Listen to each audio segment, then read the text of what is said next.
اسی طرح حفاظت قرآن کے بھی بہت سے دلائل ہیں. براءۃ من اللہ ورسولہ الی الذین عاہدتم من المشرکین. اس آیت کی تفسیر حضرت مولانا فرماتے ہیں حضور اکرم صلی اللہ علیہ وسلم نے اس سورۃ التوبہ میں اول بسم اللہ الرحمن الرحیم نہیں لکھوائی، اور صحابہ کرام نے اسی پر عمل کیا، اور آج تک اس سورت کے شروع میں بسم اللہ نہیں لکھی گئی اور نہ لکھی جائے گی.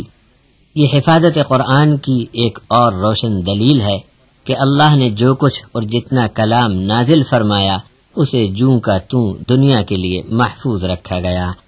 حفاظت قرآن کے تعلق سے حضرت مولانا عبدالکریم پارک صاحب کی غیر مطبوع تفسیر سے ایک اقتباس اور سنیے.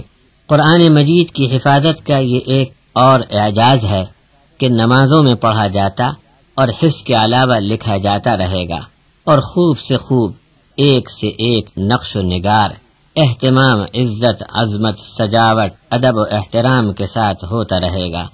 یہ پیشن گوئی پوری ہوئی. آج دنیا میں کروڑوں نسخے قرآن مجید کے ایک سے ایک ڈیزائن اور نمونے کے ملیں گے، اور ابھی بھی اس فن میں کمال حاصل کرنے میں اللہ کے بہت سے بندے جو خوش خط لکھنے کے ماہر اور کتابت کا ذوق رکھتے ہیں لکھنا جاری ہے.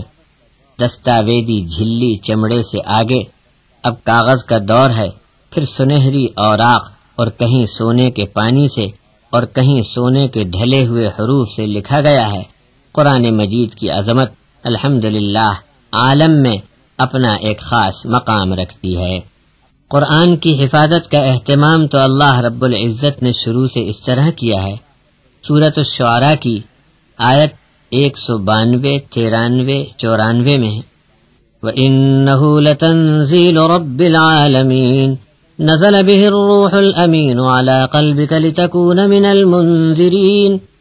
حضرت مولانا عبدالکریم پارک صاحب ان آیات کی تفسیر فرماتے ہیں قرآن مجید کا نزول یعنی آسمان سے زمین کی طرف اترنا، یہ سب اس طرح ہوا کہ اللہ کا کلام لے کر حضرت جبرائیل زمین پر تشریف لاتے اور حضور صلی اللہ علیہ وسلم کے قلب مبارک کی طرف متوجہ ہو کر پڑھتے. یہ قرآن اللہ تبارک و تعالی کے حکم سے حضور کے دل میں محفوظ ہو جاتا، اور پھر آپ اپنی زبان سے اسی طرح پڑھتے جیسے حضرت جبرائیل لے کر آئے تھے.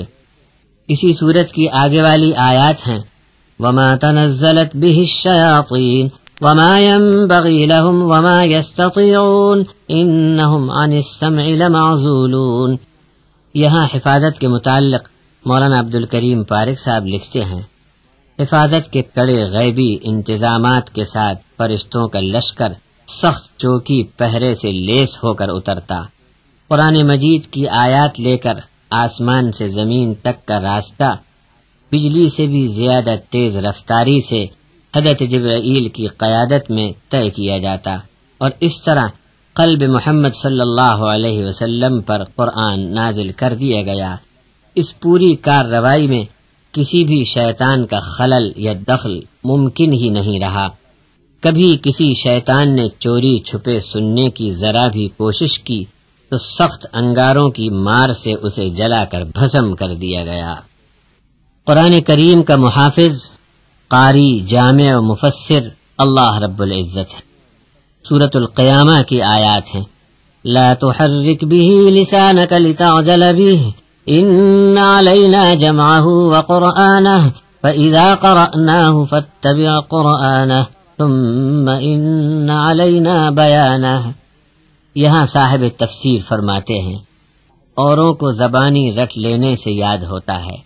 ہمارے سرکار دو عالم رحمت عالم حبیب خدا محمد صلی اللہ علیہ وسلم کے دل مبارک پر خدائے رحمان الرحیم نے قرآن کو نقش فرما دیا کہ ظاہر میں رٹنے کی حاجت نہیں رہی.